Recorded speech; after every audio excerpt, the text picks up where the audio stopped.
میں ایک نظم سناتا ہوں. ہمارے محسن بھائی بیٹھے ہیں اور یہ اس کو سننے کے لیے آئے ہیں. اگر نہ سنائے تو یہی اعتکاف کر لیں گے. یہ کریں گے بس ٹھیک ہے. نہیں سناتے ہم تو چاہ رہے ہیں کوئی بیٹھ جائے. اور وہ نظم بڑی پیاری ہے, بیٹی کی شان. آپ نے سنی ہے نا حضور کے پاس.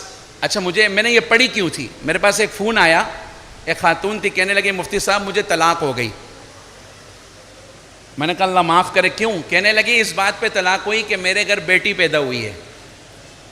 اللہ ہو, آج بھی یہ جہالت ہے. پھر میں نے ایک نظم پڑھی.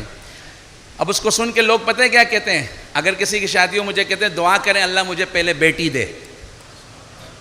کیوں؟ میرے نبی نے پھر یہ واقعہ سن کے فرمایا تھا, لوگوں جس کی 3 بیٹیاں ہوں, ادھر دیکھنا کتنی, اور ایک روایت میں آتا ہے 4, ایک میں آتا ہے 3 بیٹیاں ہوں, اچھے نام رکھے, دینی تربیت کرے, ان کے حقوق ادا کرے, کل قیامت کے دن وہ آئے گا میں اور وہ ایسے ہوں گے.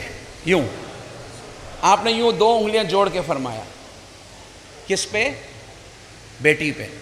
ایک صحابی کھڑے ہو کے کہنے لگا یا رسول اللہ صلی اللہ علیہ وسلم اگر کسی کی 2 ہوں, صحابہ کو تو یقین تھا نا ہر چیز, اگر اس کی 2 ہی بیٹیاں ہوں گی. صحابہ کے سوال سے مسائل حل ہو رہے تھے. کہا اگر کسی کی 2 بیٹیاں ہوں تو اللہ کے نبی نے فرمایا وہ بھی میرے ساتھ ایسے ہوگا. کچھ زمانہ گزرا, ایک صحابہ اما عائشہ رضی اللہ عنہ کے پاس, کہنے لگے اگر اس محفل میں کوئی کھڑے ہو کے یہ بول دیتا کہ کسی کی ایک ہی بیٹی ہو, وہ اس کی تربیت کرے, حقوق ادا کرے, اچھے نام رکھے, تو اما عائشہ رضی اللہ عنہ نے فرمایا اگر کوئی میرے محبوب سے اس ٹائم میں سے سوال کرتا آپ اس کے بارے میں بھی فرماتے کہ وہ میرے ساتھ ایسے ہوگا. بیٹیاں بوجھ نہیں ہیں, ان پر تو جنت کی ضمانت ہے. اب میں ایک نظم سناتا ہوں اور اس کے بعد کوشش کریں گے انشاءاللہ ہم مجلس سے ذکر کر کے پھر دعا کریں گے انشاءاللہ. باقی اگر سننا ہے تو کل علی مرتضیٰ کھڈا مارکیٹ میں ہے, ٹھیک ہے, اور اگلا دوسرا پروگرام کل یہاں کورنگی عثمانیہ میں ہے, پرسوں مسجد ابو بکر ڈیفینس میں ہے. یہاں کی قضا جو ہے وہاں کر لیں گے پھر انشاءاللہ, ٹھیک ہے. اب تو جو حافظ فارغ ہو گئے گھومتے رہو میرے ساتھ, آتے رہو انشاءاللہ. تو یہ نظم کیا ہے, میری مائیں بہنیں بہت آئی ہیں, میں چاہ رہا ہوں ان کا بھی حق ہے کچھ ان کو بھی سنایا جائے. تو شاعر کہتا ہے ایک واقعہ بتلاتا ہوں میں ملک عرب کا, وہ دور مدینے میں تھا پیغمبر رب کا. اچھا عجیب بات, اس میں ایک کو کم رکھیے گا. آج بھی مکہ مکرمہ میں وہ جگہ موجود ہے جہاں بچیوں کو زندہ دفن کرتے تھے. پتہ ہے کہاں؟ باب عبداللہ ہے نا, نیا جو دروازہ بنا ہے, اس کے ساتھ ایک 4 دیواری ہے. برج پہ چڑھیں گے تو نظر آئے گا. جب تعمیراتی کام ہوئے نا, وہاں کھدائی ہوئی تو بچیوں کی چیخنوں کی آوازیں آئیں. وہاں کے علماء نے بتایا چیخنے کی آواز آئی بچیوں کی. تو علماء نے کہا اس جگہ کو چھوڑ دو, یہ قیامت کے دن اٹھیں گے اور گربان پکڑیں گے. جو عورتوں کے حقوق کا شور مچاتے ہو سن لو, اسلام سے پہلے تو عورت کا یہ حق تھا, اس کو تو جینے ہی نہیں دیتے تھے. اسلام نے اس کو عزت دیا, مقام دیا. اسلام نے تو یہ کہا اس کی تربیت کر تجھے جنت ملے گی.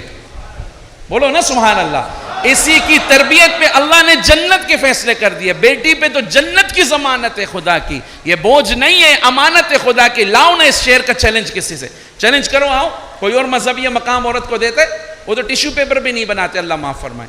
باہر کے اسلام ہے الحمدللہ. ایک واقعہ بتلاتا ہوں میں ملک عرب کا, وہ دور مدینے میں تھا پیغمبر رب کا. ایک آدمی دربار نبوت میں تھا حاضر, ایمان کی دولت ملی وہ پہلے تھا کافر. اس شخص نے آقا سے کہا اے میرے آقا, جس وقت میں کافر تب ایک جرم کیا تھا, جو میرا قبیلہ کہے وہ مانتا تھا. میں بیٹی کی ولادت کو برا جانتا تھا. میں گھر میں میرے پیدا ہوئی ایک پھول سی بچی, پر میں نے اسے اپنی ہی بے عزت سمجھی. نفرت تھی مجھے اس سے, میں بیزار تھا اس سے, لیکن میری بیوی کو بہت پیار